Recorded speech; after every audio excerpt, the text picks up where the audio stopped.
Hey guys and gals, it's your buddy Drew with Living History's Mysteries and Ferocious Feline. You know something? Hold on a second.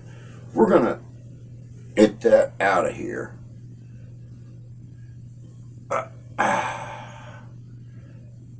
It's your buddy Papaw, and welcome to Papaw's Place. You know, a long time ago, I made a promise to you guys that when I ran across really cool, historic meals, that I was going to do little episodes about it. So I came to the kitchen because I found a meal that originated in the hands, sadly enough, of the slaves in North Carolina back before and during the American Civil War. Be sure to watch till the end because we're going to go through how to prepare this meal, and it's a meal I grew up eating but never knew the origin. Check this out. This is good.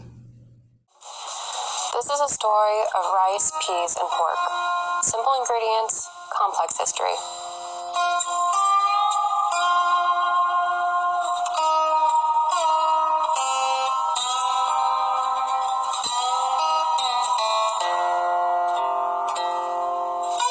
Rice culture was established in and around the South Carolina region during the antebellum period or pre-Civil War, creating a cuisine with dishes that relied heavily on rice.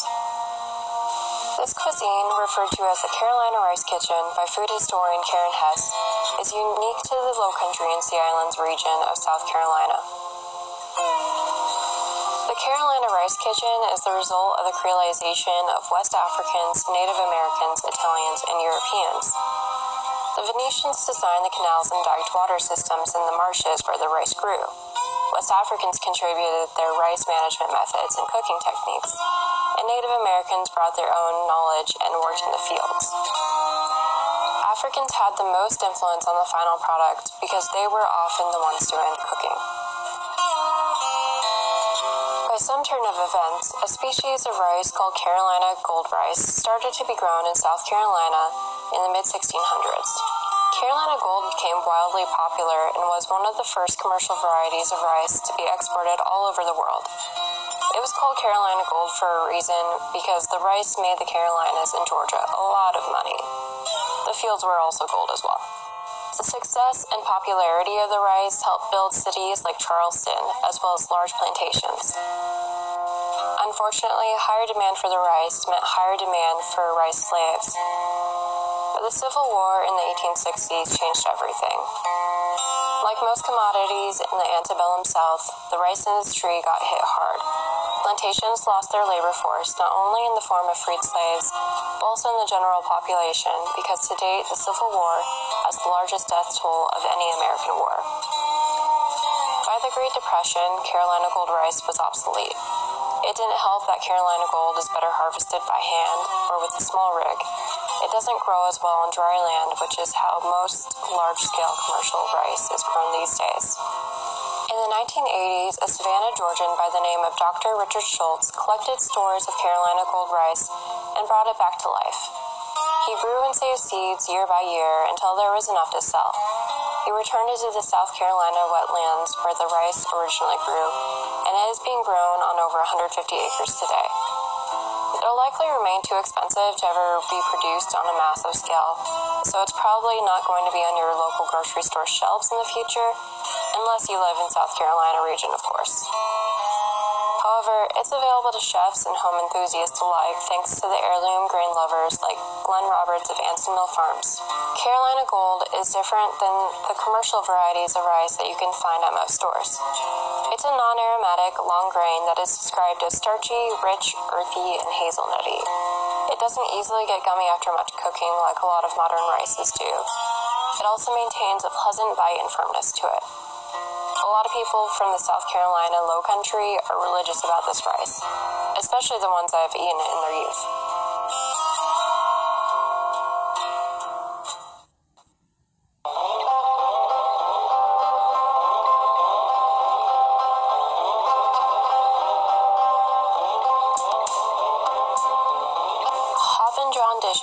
often use a variety of peas that go by the names cow peas, field peas, black-eyed peas, or grouter peas. But the thing is, they're not actually peas at all. They're beans or legumes indigenous to West Africa. These legumes were a large part of the West African diet and were likely brought over during the slave trade.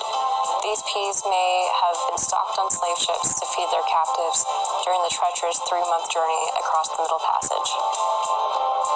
Black-eyed peas become the most common pea to use within Hoppin John, mainly because of its wide accessibility across America. North or south, east or west, you can usually find them. However, commercial black-eyed peas are thought to become mushy and unappetizing if you overcook them, as well as remain hard and unpleasant if slightly undercooked, so they have much less margin for error. But some people find the black-eyed peas to be creamy when they break down, almost turning into a gravy, so it's all up to preference. And again, ants and mills to the rescue because they have helped revive an heirloom variety called Sea Island red peas. These peas are sweet and nutty and much less prone to overcooking. If you prefer all your beans and rice separate and fluffy in your Hoppin John, you should give Sea Island red peas a try. Southern Exposure Sea Exchange also offers some other heirloom drying beans for hobby growers. A few hobby gardeners said that they particularly like the purple whole pink-eyed peas, which seem more popular in Creole food in Louisiana. But if you're trying to do traditional Charleston Hoppin John, Sea Island red peas are where it's at.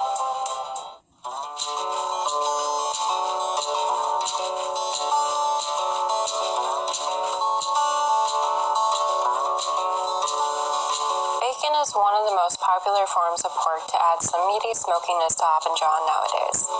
Though it's more traditional to use smoked ham hock, pork jowl, or pig's feet. Either way, it always depends on the region and the family that's cooking the dish. Like pretty much everything we get from the supermarket these days, pork is overly processed. When pork bellies are shipped to factories to get turned into bacon, they're injected with a nitrate water solution.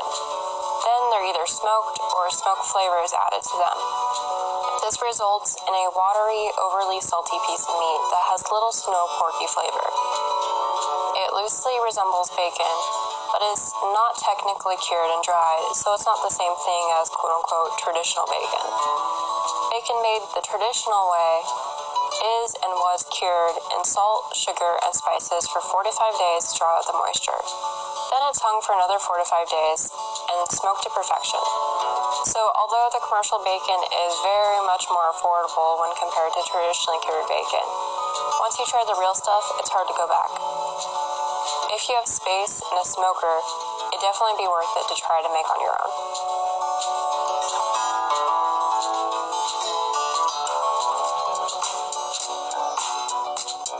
Now let's put it all together.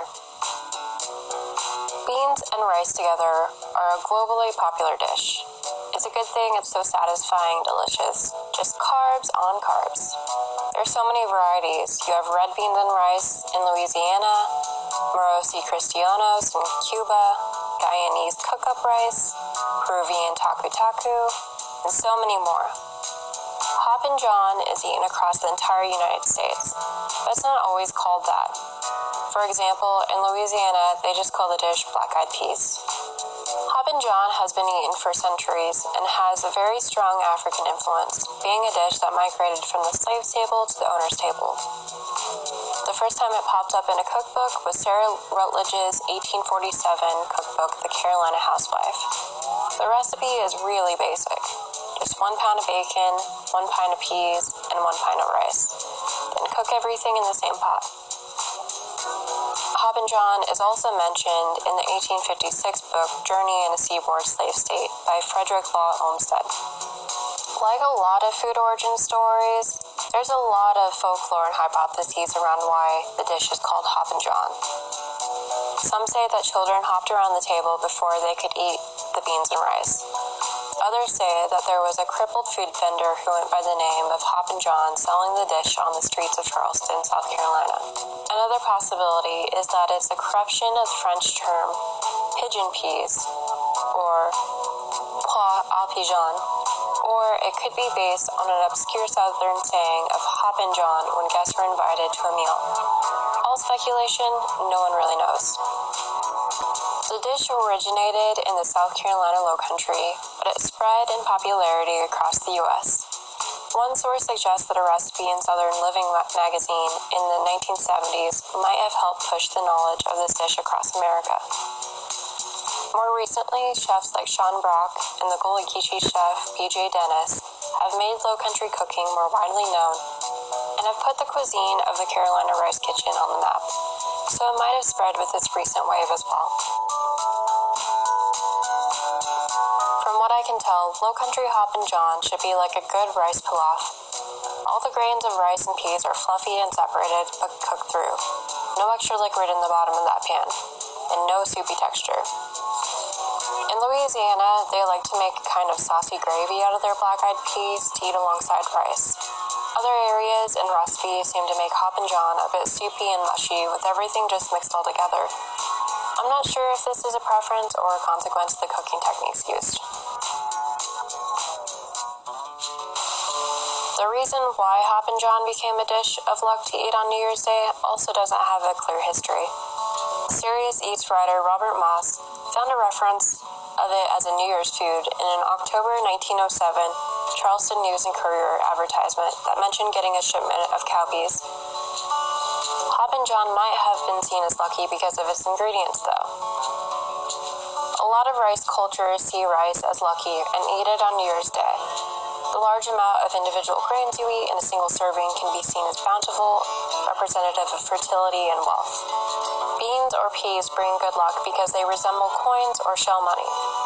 One tradition says that if you leave 3 peas on your plate at the end of your meal, you will have luck, fortune, and romance over the next year.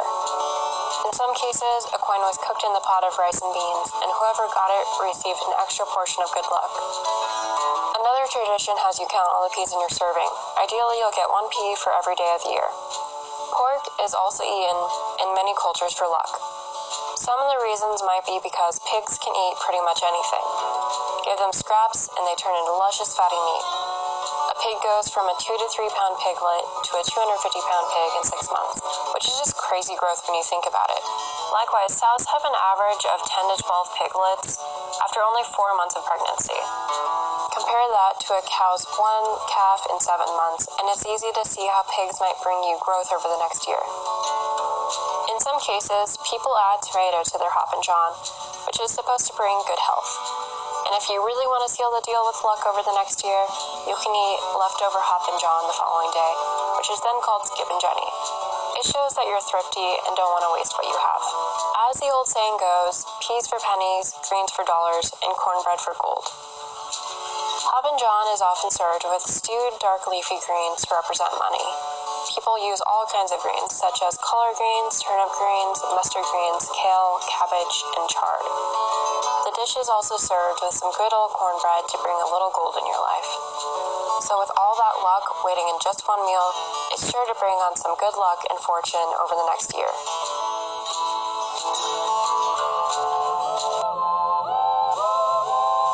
Like any dish or recipe, there are as many ways of making it as there are people that make it.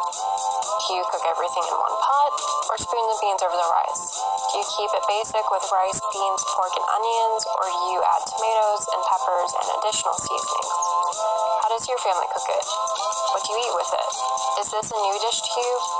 Try it and tell me how it went. Make it your own. Even make it vegan and use some adobo peppers in it for smokiness. Or make it halal or kosher and use smoked turkey or chicken instead of pork. Any way you cook it and eat it, I want to wish you all good luck over the next year.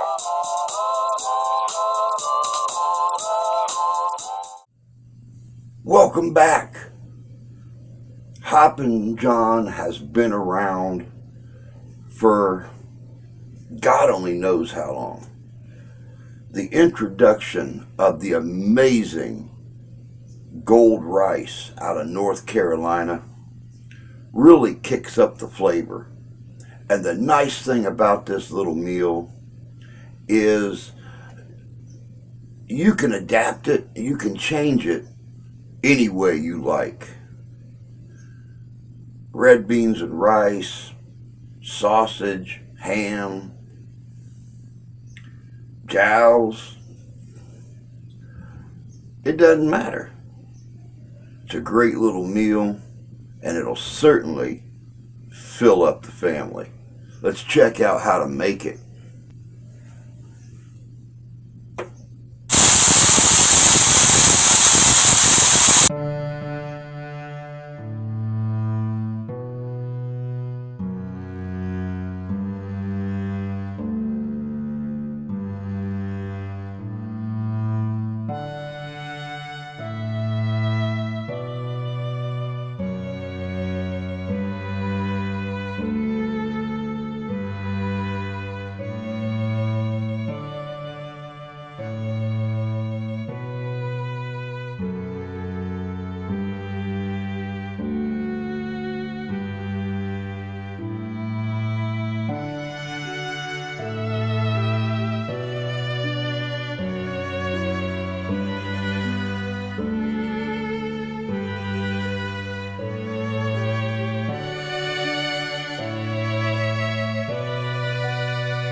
And there you have it.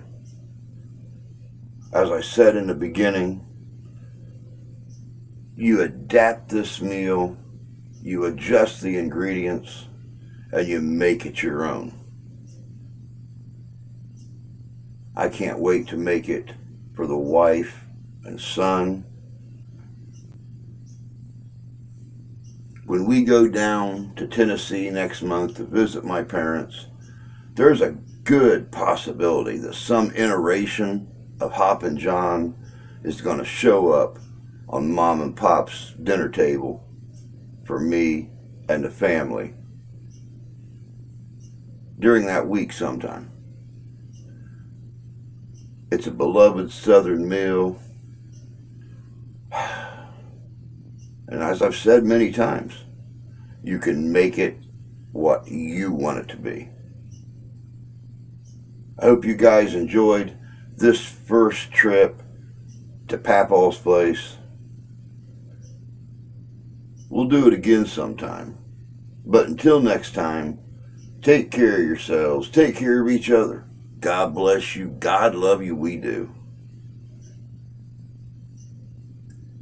And we'll see you around the kitchen.